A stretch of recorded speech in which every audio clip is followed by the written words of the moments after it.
Hello friends, welcome to my academy. Friend, जैसा कि आप सभी को पता है, यहाँ पर आपके सीटेट पेपर 2 साइंस के लिए आपकी एनसीईआरटी सीरीज चल रही है। इसमें कि यहाँ पर 6 से लेकर के 8 तक की एनसीईआरटी को कवर कराया जाएगा। देखिए, जो क्लास 6 की एनसीईआरटी, इसमें हम लोगों ने 5 चैप्टर तक सभी चीज़ें कंप्लीट कर ली थी। आज की इस क्लास में हम लोग 6 चैप्टर को कवर करने वाले। देखिए, अभी तक अगर आपने इसके प्रीवियस क्लासेस नहीं देखी हुई हो तो चैनल के प्लेलिस्ट में जाइए, आपको वहाँ पर सारी क्लासेस अवेलेबल हो जाएंगी। और टेलीग्राम चैनल को जरूर ज्वाइन कर लीजिएगा, क्योंकि इस क्लास का जो पीडीएफ है आप सभी को मैं डेली टेलीग्राम चैनल पे प्रोवाइड कर देती हूँ। टेलीग्राम चैनल का लिंक आप सभी को यहाँ पर चैनल के डिस्क्रिप्शन बॉक्स में या फिर फर्स्ट कमेंट पिन में मिल जाएगा। ठीक है, तो वहाँ से टेलीग्राम चैनल को जरूर ज्वाइन कर लीजिएगा। ठीक है, चलिए इस चैप्टर की यहाँ पर शुरुआत करते हैं। इस चैप्टर का नाम क्या है? हमारे चारों ओर के परिवर्तन। अब देखिए, हमारे चारों ओर अनेक प्रकार के परिवर्तन, अनेक प्रकार के चेंज होते रहते हैं। उसी के बारे में हमें इस चैप्टर में पढ़ना है कि जो परिवर्तन होते हैं वो क्यों होते हैं, किस तरीके से होते हैं। ठीक है, तो यहाँ पर आपको क्या बता रखा है कि आप कल्पना कीजिए कि आपके पास में कोई अचानक से आपको जादुई शक्ति मिल गई। ठीक है, तो आप जो है किस चीज़ में परिवर्तन करना चाहेंगे? ठीक है, आप में से बहुत सारे लोग होंगे जो कि ये सोचेंगे कि मेरे दोस्त की नाक लंबी हो जाए। ठीक है, हम बैठे बैठे हवा में उड़ने लग जाएँ, या फिर जो है हम राजा महाराजा बन जाए, है ना, हमारा घर चेंज हो जाए, है ना। बट वास्तव में तो हमारे पास कोई जादुई शक्ति है नहीं, है ना। बट यहाँ पर कई सारे परिवर्तन ऐसे हैं जो कि अपने आप ही होते रहते हैं, जिसके बारे में आपको यहाँ पर बता रखा है। हमारे चारों ओर बहुत से परिवर्तन अपने आप होते रहते हैं। खेतों में फसलें समयानुसार बदलती रहती हैं। ठीक है, इसके अलावा जो पत्तियों का रंग है वो बदलता रहता है। ठीक है, पत्तियाँ रंग बदलती हैं और सूख कर पेड़ों से गिर जाती हैं। फूल जो है खिलते हैं, फिर अपने आप ही क्या होते हैं, मुरझा जाते हैं। तो ये सारे क्या हैं? अपने आप होने वाले परिवर्तन हैं। ठीक है, क्या कोई परिवर्तन आपके शरीर में भी होते हैं? बिल्कुल होते हैं। ठीक है, जैसे कि जो हमारे नाखून हैं वो अपने आप ही बढ़ते हैं। ठीक है, आपके नाखून बढ़ते हैं, आपके जो शरीर के बाल होते हैं वो बढ़ते हैं। ठीक है, तथा आप बढ़कर लंबे हो जाते हैं। इन सब के बढ़ने के साथ आपका जो वज़न होता है वो भी बढ़ता है। क्या आपको पहले भी महसूस हुआ कि आपके चारों ओर हर समय बहुत से परिवर्तन होते हैं? इसके अलावा भी बहुत से परिवर्तन हैं जो कि हमारे चारों ओर यहाँ पर होते रहते हैं। ठीक है, अब आगे यहाँ पर क्या दे रखा है? क्या कुछ परिवर्तनों को साथ साथ समूह में रख सकते हैं? हम विभिन्न प्रकार के परिवर्तनों को समूह में कैसे रख सकते हैं? इनमें यदि कोई समानता मिलेगी तो वह हमारे लिए सहायक होगी। जैसे कि मान लीजिए आपको समूह बनाना है। ठीक है, तो आप उन्हीं का समूह बनाते हैं जिसमें कि कुछ समानताएं हो, है ना। तो यहाँ पर यही बता रखा है कि अगर हमारे आसपास जो भी चेंज हो रहे हैं उसका हमें एक समूह बनाना है, तो हम किस तरीके से बनाएंगे? तो उनकी समानताओं के आधार पर समूह बनाएंगे। ठीक है, तो यहाँ पर उसके बारे में बता रखा है। क्या सभी परिवर्तन सदैव उत्क्रमित किए जा सकते हैं? उत्क्रमित का मतलब क्या होता है? जो दोनों साइड हो। ठीक है, यानी कि रिवर्सिबल प्रोसेस, जैसी पहले अवस्था में थी वापस उसी अवस्था में प्राप्त हो जाए तो वो आपका क्या हो जाएगा? उत्क्रमित। ठीक है, यानी कि रिवर्सिबल, है ना। जो क्रियाकलाप दे रखा है इससे आप और भी अच्छी तरीके से यहाँ पर समझ पाएंगे। ठीक है, क्रियाकलाप एक क्या दे रखा है आपको? एक गुब्बारा लीजिए, उसे फुलाइए। ठीक है, सावधानी बरते कि वह फट ना जाए। गुब्बारे का आकार एवं आमाप बदल गया, अब उसकी हवा निकाल दे। जैसे कि मान लीजिए आप एक यहाँ पर बैलून ले लीजिए। ठीक है, अब इसको अच्छी तरीके से फुला लीजिए। ठीक है, जो आपका पहले छोटा सा गुब्बारा था, है ना, अब इसका आकार और आमाप क्या हो गया? चेंज हो गया। ठीक है, परिवर्तित हो गया, है ना। लेकिन जब आप इस गुब्बारे की हवा निकाल देंगे तो ये वापस इसी तरीके का गुब्बारा आपका यहाँ पर बन जाएगा। तो ये परिवर्तन आपका क्या हुआ? उत्क्रमित परिवर्तन हुआ। ठीक है, तो ये आप समझे, यानी कि पहली जैसे पहला था उसी अवस्था में फिर वापस आ गया, तो उत्क्रमित परिवर्तन हुआ, है ना। इसके अलावा जो सेकंड आपको क्रियाकलाप दे रखा है, ठीक है, जैसे कि आप लोगों ने बचपन में जो कागज होता था उसका हवाई जहाज बनाया होगा। ठीक है, आपको यहाँ पर इमेज में भी दिखा रखा है ना।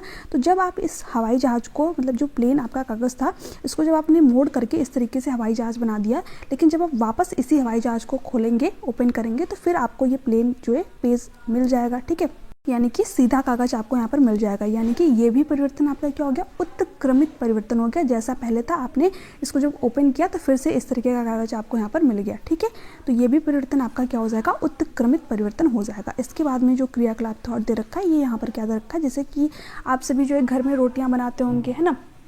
तो यहाँ पर जब आप रोटियाँ बनाते हैं तो उसमें देखिए क्या होता है, कई बार जब हम रोटियों को बेलते हैं तो वो गोल नहीं होती हैं, है ना, थोड़ी सी टेढ़ी मेढ़ी हो जाती हैं। तो यहाँ पर हम क्या करते हैं? वापस से उन रोटियों को मोड़ करके उसकी लोई बना देते हैं, है ना। तो ये भी परिवर्तन क्या है? आपका उत्क्रमित परिवर्तन है। यानी कि यहाँ पर जैसे आपको बता रखा है, गूँथे हुए आटे की एक लोई बनाइए, इससे रोटी बेलने की कोशिश कीजिए, शायद आप इसके आकार से खुश ना हो और इस रोटी को दोबारा लोई में परिवर्तित करना चाहेंगे। ठीक है, जैसे कि आपने ये आटा लिया, यहाँ से थोड़ा सा आटा लेकर के आपने लोई बना ली। ठीक है, और उसको जब आपने बेल दिया, ठीक है, अब उसका आकार थोड़ा सा टेढ़ा मेढ़ा हो गया। ठीक है, फिर आपको लग रहा है कि नहीं यार सही नहीं है। ठीक है, फिर आपने उसको फिर वापस से क्या किया, लोई बना दिया। तो ये भी परिवर्तन क्या उत्क्रमित है, यानी जैसा पहले था आपने फिर उसी अवस्था में उसको यहाँ पर ला दिया। ठीक है, तो ये 3 क्रियाकलाप आपने समझे, है ना।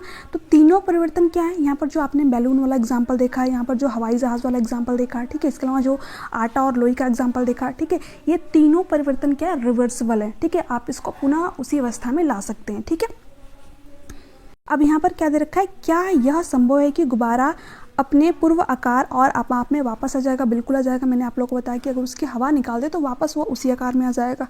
क्या कागज़ का माप पहले और हवाई जहाज़ बनने के बाद समान है? अगर हम कागज़ को खोल दें तो फिर से वो अपने जो है उसी अवस्था में आ जाएगा। तो ये भी आपका उत्क्रमित है। ठीक है, क्या गूंथे हुए आटे से पुनः लोई बनाना संभव है? बिल्कुल संभव है। ठीक है, तो आपने क्या निष्कर्ष निकाला, क्या इन तीनों क्रियाकलापों में यह संभव है कि जिस पदार्थ से यह क्रियाकलाप प्रारंभ किया गया था उस पदार्थ को वापस पाया जा सकता है? बिल्कुल। ठीक है, यदि हाँ तो इसका मतलब है कि जो परिवर्तन इन क्रियाकलापों में हो रहे हैं उन्हें पुनः पूर्व स्थिति में लाया जा सकता है। आइए इन्हीं क्रियाकलापों को कुछ अलग ढंग से करते हैं। ठीक है, अब तो आपने जो भी क्रियाकलाप यहाँ पर जो 3 क्रियाकलाप मैंने आप लोगों को दिखाए, जब इनको आपने किया तो वापस ये पुनः स्थिति में आ जा रहे थे। ठीक है, बट हम इनको कुछ अलग तरीके से यहाँ पर करेंगे। ठीक है, अब देखिए किस तरीके से करेंगे। ठीक है, यहाँ पर आपको बता रखा है। यहाँ पर जो पहला क्रियाकलाप था इसमें कि आपने बैलून को क्या किया था, फुलाया था। ठीक है, अब जब आपने बैलून को फुला लिया, ठीक है, उसी प्रकार उसी गुब्बारे को लीजिए जिसकी क्रियाकलाप 1 में उपयोग किया गया था, उसको उसके पूरे माप में फुलाइए तथा उसके मुंह को पतले धागे से कसकर बांधिए। गुब्बारे में अपनी नुकीली पेंसिल से छेद कीजिए। ओ, गुब्बारा फट गया। ठीक है, जैसे कि मान लीजिए अब यहाँ पर तो आपने बैलून को फुलाया था। ठीक है, जब इसकी हवा निकाल दी तो ये पुनः अपनी उसी अवस्था में आ गया। ठीक है, बट जब आपने गुब्बारे को फुला करके यहाँ पर किसी रस्सी से बांध दिया, ठीक है, और यहाँ पर कोई पिन चुभो दी, है ना, तो गुब्बारा क्या होगा, फट जाएगा। ये वापस उस स्टेट में नहीं आएगा, पुनः अपनी अवस्था में नहीं आ पाएगा। ठीक है, क्योंकि हमने इसको कुछ अलग तरीके से जो है इसी क्रियाकलाप को कुछ अलग तरीके से किया हुआ है। ठीक है, तो पहले स्टेट में यानी जब हम फुला रहे हैं उसकी हवा निकाल दे रहे हैं डायरेक्ट, तो वो पहले स्टेट में आ जा रहा है ना, लेकिन जब उसमें पिन चुभो दे रहे हैं तो वो आपका गुब्बारा जो है फट जा रहा है, वापस उस स्टेट में नहीं आएगा। तो ये परिवर्तन क्या हो जाएगा, आपका इनरिवर्सिबल प्रोसेस हो जाएगा। ठीक है, यानी कि हम उससे वापस फुला हुआ गुब्बारा नहीं बना सकते क्योंकि गुब्बारा फट गया है। ठीक है, अब जो दूसरा वाला क्रियाकलाप था जिससे कि यहाँ पर आपने कागज़ को मोड़ करके ये हवाई जहाज बनाया था, फिर आपने इसको जब ओपन कर दिया तब आपका कागज़ बन गया। ठीक है, बट आप इसको मोड़िए मत। ठीक है, इसको क्या कीजिए, कोई पेन लेकर के इस तरीके से आप जो है पेन पे डिज़ाइन, मतलब जो कागज़ है उस पर डिज़ाइन बना लीजिए। ठीक है, फिर इसको किसी जो है कैंची से कट कर दीजिए। ठीक है, अब जब आपने इसको कैंची से कट कर दिया तो आप क्या इससे फिर ऐसा कागज़ बना पाएंगे? नहीं बना पाएंगे। ठीक है, क्योंकि आपने उसको कैंची से कट किया हुआ है। मोड़ा होता तब तो आप उसको खोल देते हैं ना, लेकिन जब आपने कैंची से कट कर दिया तो आप इसको पुनः, है ना, इस प्रकार का जो कागज़ है यानी कि पुनः पहली वाली अवस्था में नहीं ला सकते हैं। तो ये आपका क्या हो गया, इनरिवर्सिबल प्रोसेस हो गया। ठीक है, अनउत्क्रमणीय अभिक्रिया, अनउत्क्रमणीय हो गया। ठीक है, इसी प्रकार जब आपने आटे की लोई बनाई थी, है ना, तो फिर वापस आपने जो बेल ली थी रोटी, ठीक है, आप इसको फिर से लोई बना लेते थे। लेकिन जब आप रोटी को सेक दिए, है ना, तवे पे डाल करके अच्छी तरीके से पका दिए, सेक दिए, ठीक है, तो फिर क्या इसकी आप लोई बना पाएंगे? नहीं बना पाएंगे। ठीक है, तो यहाँ पर ये भी प्रोसेस क्या हो गया, अनउत्क्रमणीय हो गया। ठीक है, तो यहाँ पर जो भी क्रियाकलाप पहले दिखाया गया था जिसको कि हम रिवर्सिबल कर पा रहे थे, अब इनको जब हम अलग तरीके से करेंगे तो ये रिवर्सिबल नहीं हो पाएंगे, यानी कि अब ये क्या हो गए, अनउत्क्रमणीय हो गए। ठीक है, तो ये आपने यहाँ पर समझ गए। ठीक है, यहाँ पर आपको यही सारी चीज़ें बता रखी थी। आप पेंसिल और रबड़ का उपयोग करते हैं, इनके बार बार उपयोग करने से इनके आकार व आपाप में परिवर्तन होते हैं। क्या इस परिवर्तन को उलट सकते हैं? ठीक है, जैसे कि मान लीजिए जो आप पेंसिल और जो आप रबड़ का यूज़ करते हैं तो उसमें क्या होता है, पेंसिल को आप बार बार मतलब कटर से ऐसे करते रहते हैं। ठीक है, तो यहाँ पर जो पेंसिल आपकी छोटी होती चली गई है ना, तो क्या आप उसको वापस से उसकी पुनः अवस्था में ला सकते हैं? नहीं ला सकते, है ना। जो आपका रबड़ जो घिस गया, ठीक है, तो क्या आप वापस से वैसे ही रबड़ बना सकते हैं? नहीं बना सकते। ठीक है, तो ये भी क्या है, आपका अनउत्क्रमणीय प्रोसेस है। ठीक है, इसी प्रकार आपने कुम्हार को अपने चाक पर काम करते जरूर देखा होगा, वह मिट्टी के ढेर को बर्तनों में बदल देता है। क्या यह परिवर्तन उत्क्रमित किया जा सकता है? देखिए, जब वो कुम्हार है, ठीक है, जब वो मिट्टी से बना रहा है, कोई भी आकार उसको दे रहा है, जब तक वो मिट्टी है, जब तक उसको पकाया नहीं है ना, तब तक वो तो किसी भी आकार में उसको दे सकता है, ठीक है।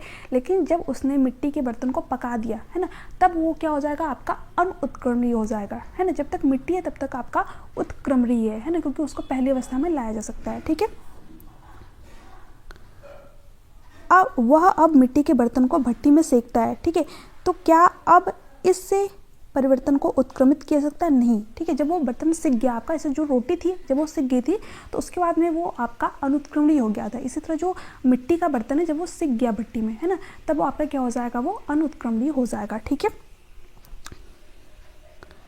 अब यहाँ पर आपको जो है सारणी दिया गया है, इसमें आपको बताना है कौन सा परिवर्तन आपका उत्क्रमित है और कौन सा आपका नहीं है। जैसे कि आपको यहाँ पर बता रखा है कच्चे अंडे से उबला हुआ अंडा, तो ये परिवर्तन आपका क्या है, उत्क्रमित नहीं है, ठीक है। आप जो है उबले अंडे से कच्चा अंडा नहीं बना सकते, ठीक है। गाढ़े घोल से इडली, ठीक है, अब वापस इडली से गाढ़ा घोल नहीं बना सकते। तो इस तरीके से आपको यहाँ पर पूरा बनने को दे रखा है, आप जो है यहाँ पर फिलअप कर सकते हैं, मतलब बता सकते हैं कौन सा परिवर्तन यहाँ पर उत्क्रमित है, कौन सा नहीं है, ठीक है।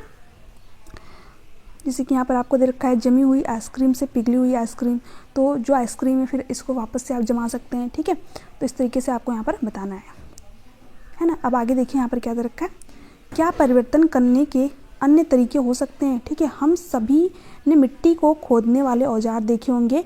क्या आपने इन औजार में देखा है कि लोहे के फलक को कैसे एक लकड़ी के हत्थे पर जड़ दिया जाता है। जैसे कि आपने जो है मिट्टी को अगर खोदा होगा तो यहाँ पर जो है कई तरीके के औजार होते हैं, जैसे कि आपका ये, इसके अलावा ये कुदाल, मतलब मुझे नाम तो नहीं पता है, ठीक है, लेकिन एक दो के इसमें मुझे पता है, ठीक है। तो यहाँ पर इस तरीके की चीज़ें आपको जो है मिट्टी की खुदाई के लिए रखी जाती हैं, है ना। अब देखिए इनको किस तरीके से आपका इसमें चेंज करके इनको जो है बनाया जाता है। अब देखिए यहाँ पर दे रखा है, इन औजारों में लोहे के फलक में एक वलय होता है जिसमें लकड़ी के हत्थे को फंसा दिया जाता है। देखिए वलय का मतलब क्या हो गया, जो ये आपका लोहे का औजार है ना, ये तो इसमें क्या है, एक वलय है, एक होल है, ठीक है। इसमें क्या कहता है, जो लकड़ी का आपका हत्था है इसी को फंसा दिया जाता है। अब किस तरीके से फंसाया जाता है इसके बारे में भी आपको यहाँ पर बताया हुआ है, ठीक है।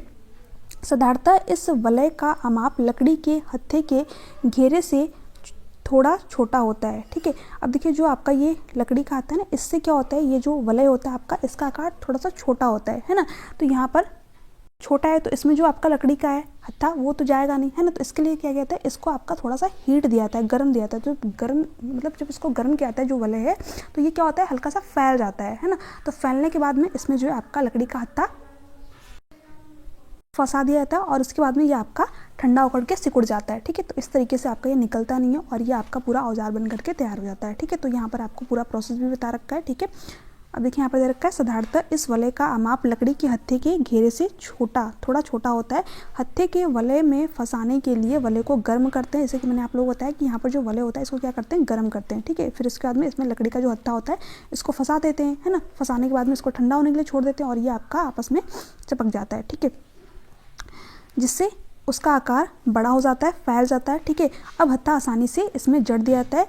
अब वलय ठंडा हो जाता है तो सिकुड़ जाता है, जिससे यह हत्थे पर कस जाता है। इसी प्रकार के परिवर्तन का उपयोग बैलगाड़ी के लकड़ी के पहियों पर लोहे के रिम को कसने के लिए किया जाता था। धातु के रिम को लकड़ी के पहिए के घेरे से थोड़ा सा छोटा बनाते हैं। गर्म करने पर रिम जो है पहिए पर चढ़ जाता है। अब पहिए के किनारे के ऊपर ठंडा पानी डालते हैं जिसमें रिम जो है ठंडा हो जाता है तथा पहिए के ऊपर कस जाता है। जैसे कि ये जो रिम है ना, आप यहाँ पर देख पा रहे होंगे, ठीक है। तो इस तरीके से इसको भी अपना गर्म करके जो है यहाँ पर चढ़ा दिया जाता है। उसके बाद में जब ये ठंडा होता है तो अपना सिकुड़ जाता है, ठीक है। और यहाँ पर ये जो पहिया होता है इस पर चिपक जाता है, ठीक है। तो इस तरीके से आपको यहाँ पर बताया गया है ना। देखिए आगे यहाँ पर क्या बता रखा है, जब हम जल को बर्तन में गर्म करते हैं तो कुछ समय के बाद यह उबलना शुरू हो जाता है। अगर हमें इसे लगातार गर्म करते हैं तो जल की मात्रा बर्तन में घटनी शुरू हो जाती है, क्योंकि जल क्या होता है आपका वाष्प में परिवर्तित हो जाता है। जैसे कि हम लोगों ने वाष्पन की प्रक्रिया पढ़ी थी, है ना, जिसमें जो जल है अगर आप इसको हीट करेंगे, गर्म करेंगे तो ये आपका क्या हो जाएगा, वाष्पित हो जाएगा, ठीक है, वाष्प बनने जाएगा, ठीक है। अध्याय 5 के क्रियाकलाप 7 में हमने देखा था कि जल वाष्प ठंडा करने पर द्रव जल में परिवर्तित हो जाता है।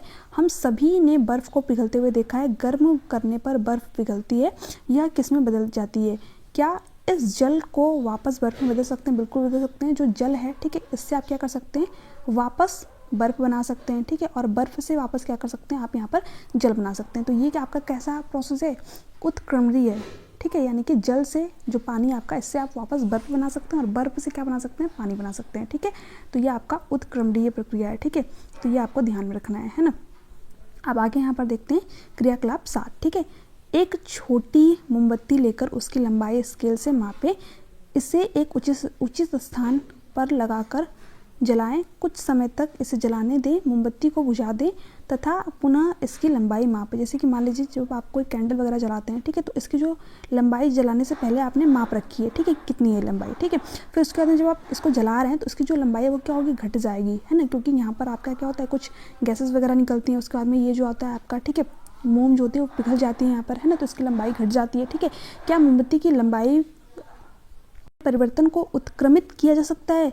यदि हम कुछ मोम बर्तन में ले और गर्म करें तो इस परिवर्तन को उत्क्रमित किया जा सकता है। देखिए अब यहाँ पर जो मोमबत्ती का पिघलना होता है ना, ये दोनों आपका प्रोसेस होता है। जैसे कि यहाँ पर देखिए जो गैसेस वगैरह निकल गई है ना, तो इनको आप पुनः क्या कर सकते हैं, प्राप्त नहीं कर सकते। तो ये तो आपका हो गया अनुत्क्रमित, है ना, अनुत्क्रमित। ठीक है, बट यहाँ पर जो ये मोम पिघल रही है ना, इसको आप क्या कर सकते हैं, पुनः प्राप्त कर सकते हैं। ठीक है, तो ये आपका क्या हो गया, उत्क्रमित। ठीक है, तो ये आपको ध्यान रखना है। यहाँ पर आगे की क्लासेस में हम लोग पढ़ेंगे जो है physical change and chemical change, तो पूरा डिटेल में हम लोग इस चीज़ के बारे में पढ़ेंगे। बहुत इंपॉर्टेंट पॉइंट है, यहाँ से आपके एग्जाम में डायरेक्ट क्वेश्चन बन जाता है। ठीक है, बट अभी ध्यान में रखिएगा कि जो आपका गैस वगैरह बन रहा है ना ऊपर जल करके, ठीक है, तो वो आपका क्या अनुत्क्रमित है, और यहाँ पर जो है जो ये मोम पिघल रही है नीचे, ये आपका क्या उत्क्रमित है, क्योंकि इसको जब आप जलाएंगे तो वापस से आपकी मोम यहाँ पर प्राप्त हो जाएगी आपको। ठीक है, तो यहाँ पर जैसे कि आपको यहाँ पर इमेज में जला करके बता रखा है। ठीक है, आगे देखते हैं, जैसे कि क्रियाकलाप 7 को धूप बत्ती से दोहराइए जब तक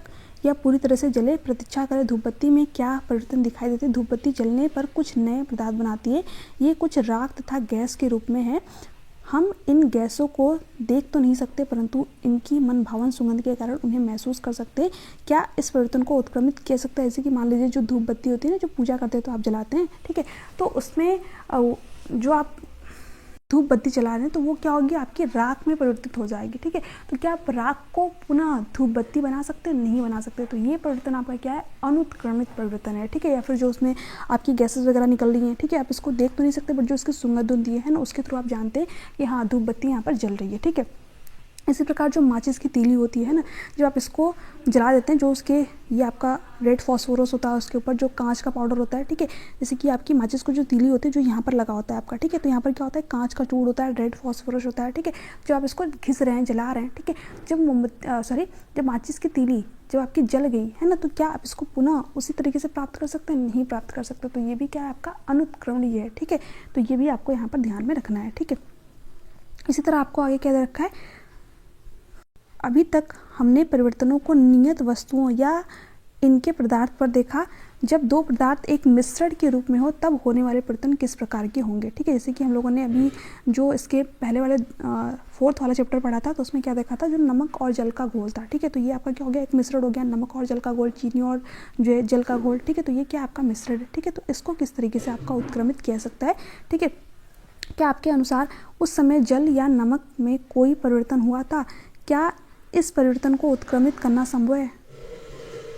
ठीक है, तो यहाँ पर दे रखा है, जो नमक और जल का आपका मिश्रण था, क्या इसको हम उत्क्रमित कर सकते हैं? तो बिल्कुल कर सकते हैं। ठीक है, जैसे कि मान लीजिए जो आपका जल है, आप इसको वाष्पित कर दीजिए, है ना, तो यहाँ पर वापस आपको क्या मिल जाएगा, नमक मिल जाएगा। ठीक है, तो जैसे कि आपको यहाँ पर बता भी रखा है। ठीक है, नमक के विलयन को गर्म करने पर नमक प्राप्त किया जा सकता है। इस प्रकार हम कह सकते हैं कि नमक को पानी में घोलने में हुए परिवर्तन को उत्क्रमित किया जा सकता है। ठीक है, तो ये आपने यहाँ पर समझा। ठीक है, उसके बाद में देखिए यहाँ पर क्या है, पहेली ने पूछा कि क्या आपने दही को जमते हुए देखा है? गुनगुने गर्म दूध में दही की थोड़ी सी मात्रा मिलाई जाती है, दूध को हिलाकर कुछ घंटों के लिए एक गर्म स्थान पर आराम से रख देते हैं, कुछ ही घंटों में दूध जो है दही में परिवर्तित हो जाता है। क्या इस परिवर्तन को उत्क्रमित किया सकता है? नहीं कर सकते, है ना। जो दूध से आपका दही बन गया तो फिर वापस आप दही से दूध नहीं बना सकते। ठीक है, तो यहाँ पर ये परिवर्तन क्या हो जाएगा, जो है इनरिवर्सिबल हो जाएगा, यानी कि अनुत्क्रमित हो जाएगा। ठीक है, उत्क्रमित आपका यहाँ पर नहीं होगा। तो ये भी बात आप ध्यान रखेंगे। हमने देखा कि पदार्थों को गर्म करके या किसी अन्य पदार्थ के साथ मिश्रित करके उनमें कुछ परिवर्तन लाए जा सकते हैं। हमने ये भी देखा कि कुछ परिवर्तन उत्क्रमित किए जा सकते हैं, जबकि कुछ अन्य को उत्क्रमित नहीं किया जा सकता। ठीक है, जैसे कि जो उत्क्रमित थे आपके, जैसे कि जो बैलून था, है ना, तो उसको जो हम उसकी हवा निकालते रहे थे तो आपका उत्क्रमित हो जा रहा था। इसी तरह जो आपका कागज़ जब हम उसको मोड़ के हवाई जहाज़ बना दे रहे थे, है ना, तो फिर उसको जब आप वापस से खोल दे रहे थे तो वो भी आपका क्या हो जा रहा था, उत्क्रमित हो जा रहा था। इसी तरह हमने देखा यहाँ पर जो आटे की जब हमने लोई बना दी, ठीक है, तो लोई से फिर हम वापस से आटा बना सकते थे, तो ये भी क्या था, आपका उत्क्रमित था। वहीं पर जब हम दूध से दही बना दे रहे थे, है ना, फिर दही से वापस दूध नहीं बना सकते, तो ये आपका अनुत्क्रमित हो जाएगा। इसी तरह जो मोमबत्ती था, है ना, वो भी क्या होता है, आपका अनुत्क्रमित था। इसके अलावा जो धूप बत्ती था, है ना, जो उसकी राख बन गई थी, तो वो भी क्या थी, आपकी अनुत्क्रमित थी, है ना। तो इस तरीके से हमने उत्क्रमित और अनुत्क्रमित देखा, है ना। बर्फ़ और जल का एग्जाम्पल हम लोगों ने देखा कि पानी से आपका वापस बर्फ़ बन सकता है, बर्फ़ से आपका वापस से पानी बन सकता है, ठीक है। तो ये भी क्या था, आपका उत्क्रमित था। तो इस तरीके से हमने तमाम एग्जाम्पल यहाँ पर देखे उत्क्रमित और अनुत्क्रमित के, ठीक है, यानी जो उत्क्रमित नहीं है, ठीक है। हमारे चारों ओर की वस्तुओं को परिवर्तित करने की बहुत सी अन्य विधियां भी हो सकती है। यह संभव है कि इनमें से कुछ को उत्क्रमित किया जा सके। इस प्रकार हमारे चारों ओर के परिवर्तन को दो वर्गों में वर्गीकृत किया जा सकता है, परिवर्तन जिन्हें उत्क्रमित किया जा सकता है तथा परिवर्तन जिन्हें उत्क्रमित नहीं किया जा सकता, ठीक है। तो दो प्रकार के आपने यहाँ पर जो है वर्गीकरण के बारे में पढ़ा है, एक तो उत्क्रमित परिवर्तन और दूसरा अनुत्क्रमित परिवर्तन, ठीक है, यानी जिसको उत्क्रमित नहीं किया जा सकता, ठीक है। अपनी उच्च कक्षाओं में इन परिवर्तनों को करने की विधियों के बारे में तथा इनको वर्गीकृत करने के बारे में आप विस्तार से अध्ययन करेंगे। अब देखिए यहाँ पर उत्क्रमित और अनुत्क्रमित जो आपने पढ़ा ना, इसको ध्यान से जो है याद रख लीजिएगा, क्योंकि आगे की जब हम कक्षाओं में पढ़ेंगे तो उसमें हम लोग फिजिकल चेंज और केमिकल चेंज के बारे में पढ़ेंगे, ठीक है, जहाँ पर इसका जो यूज़ होगा, ठीक है, उसमें बताया जाएगा आपको। तो बहुत ही इंपॉर्टेंट चैप्टर था, ठीक है। यहाँ से आपके एग्जाम में उत्क्रमित परिवर्तन कौन सा है, कौन सा अनुत्क्रमित परिवर्तन है ना, जो एनसीईआरटी की बुक में आपको एग्जाम्पल देते हैं वहीं से क्वेश्चन बन जाता है, तो ये बात आप ध्यान रखिएगा। बाकी जब हम लोग फिजिकल और केमिकल चेंज पढ़ेंगे तो वहाँ पर इसकी आवश्यकता पड़ेगी, तो आप जो इसको ध्यान में रखिएगा, ठीक है। अब चलिए हम लोग इसका सारांश पढ़ लेते हैं और देख लेते हैं कौन कौन से प्रमुख शब्द हम लोगों ने यहाँ पर डिस्कस किए। तो परिवर्तन के बारे में हम लोगों ने पढ़ा, ठीक है। संकुचन, यानी जब हम जो वलय था आपका, इस तरीके से जो लोहे की आपकी औजार थे, तो जब इसमें हम हीट कर दे रहे थे, ठीक है, फिर उसके बाद में जब ठंडा कर रहे थे उसको, तो ये आपका जो है जो लकड़ी का हत्था था उसमें जड़ जा रहा था, है ना, तो ये क्या होता है, संकुचित हो जा रहा था। तो इसके बारे में हम लोगों ने पढ़ा। फिर वाष्पन हम लोगों ने पढ़ा, जो आपका वाटर है जब इसको हीट देते तो ये क्या हो जाता है, वाष्पित हो जाता है, ठीक है। प्रसार के बारे में हम लोगों ने पढ़ा, है ना, किस तरीके से प्रसार होता है, गर्म कर देते तो वो पूरा फैल जाता है आपका, है ना। उसके बाद में हम लोग यहाँ पर लकड़ी का हत्था जो है जड़ देते हैं, ठीक है। गलन के बारे में हम लोगों ने यहाँ पर पढ़ा, ठीक है। तो ये हम लोगों ने कुछ प्रमुख शब्द पूरे डिटेल में पढ़े, ठीक है। इसका सारांश क्या है, कुछ परिवर्तनों को उत्क्रमित किया जा सकता है तथा कुछ को नहीं, ठीक है। इसके एग्जाम्पल भी हम लोगों ने देखे। पदार्थों को गर्म करके या किसी अन्य पदार्थ के साथ मिश्रित करके उनमें परिवर्तन लाए जा सकते हैं, बिल्कुल सही बात है, ठीक है। तो यहाँ पर जैसे कि हम लोगों ने देखा, जो पदार्थ है अगर आप इसको गर्म कर दे, मिश्रित कर दे, तो इसमें अनेक प्रकार के परिवर्तन आपके हो सकते हैं। तो इस तरीके से हमने यहाँ पर पूरा सारांश पढ़ा, ठीक है। ये चैप्टर कंप्लीट होता है आपका। इसके आगे के चैप्टर अब हम लोग नेक्स्ट क्लास में डिस्कस करेंगे, ठीक है। तो जो क्लास 6 की एनसीईआरटी थी, इसमें जो आपका 6 चैप्टर है वो आज का आपका कंप्लीट होता है। आज नेक्स्ट क्लास में हम लोग 7 चैप्टर को कंप्लीट करेंगे, ठीक है। और टेलीग्राम चैनल को आप सभी जरूर ज्वाइन कीजिएगा। यहाँ पर जितनी भी चीज़ें मैं आपको बता रहा हूँ, सिर्फ आपको टेलीग्राम चैनल से उसका रिवीजन करना है। चीज़ें मैंने पहले से ही हाईलाइट कर रखी है, जो हाईलाइट मैंने किया सिर्फ आप उन्हीं को रीड कर लीजिएगा, ठीक है। यकीन मानिए जब मैं प्रीवियस ईयर क्वेश्चन पेपर आप लोगों को कराऊंगी तो आप जो ईजिली सभी क्वेश्चनों को यहाँ पर कर पाएंगे, ठीक है। और आपके सारे कॉन्सेप्ट भी क्लियर हो गए होंगे, ठीक है। और देखिए जैसे ही आपकी क्लास 6 और जो 8 तक की एनसीईआरटी कंप्लीट होती है, उसके बाद में 9th और 10th तक की जो आपकी एनसीईआरटी है, वहाँ से भी जो चैप्टर इंपॉर्टेंट है, जहाँ से कि आपके एग्जाम में क्वेश्चन बने हुए, उनको भी मैं यहाँ पर कवर कराऊंगी। तो ये जो सीरीज़ है इसको जरूर फॉलो कीजिएगा, बहुत ही जल्दी आपकी कंप्लीट भी हो जाएगी। फिर हम लोग बहुत सारी प्रैक्टिस करेंगे, ठीक है। प्रीवियस क्वेश्चनों की सीडीपी की भी आपकी क्लासेस चल रही है, तो उसको भी आप जरूर फॉलो कीजिएगा, ठीक है। तो इसके अलावा कोई भी डाउट हो, कोई भी क्वेश्चन हो, तो आप नीचे कमेंट सेक्शन में कमेंट करके पूछ सकते हैं, ठीक है। वीडियो को ज़्यादा से ज़्यादा शेयर कीजिएगा, लाइक कीजिएगा, सब्सक्राइब कीजिएगा, ठीक है। कोई भी सजेशन हो, कोई भी डाउट, कोई भी क्वेश्चन हो, तो आप मुझे नीचे कमेंट सेक्शन में कमेंट करके पूछ सकते हैं। चलिए मिलते हैं नेक्स्ट क्लास में, तब तक के लिए bye bye, take care, thanks for watching, thank you so much.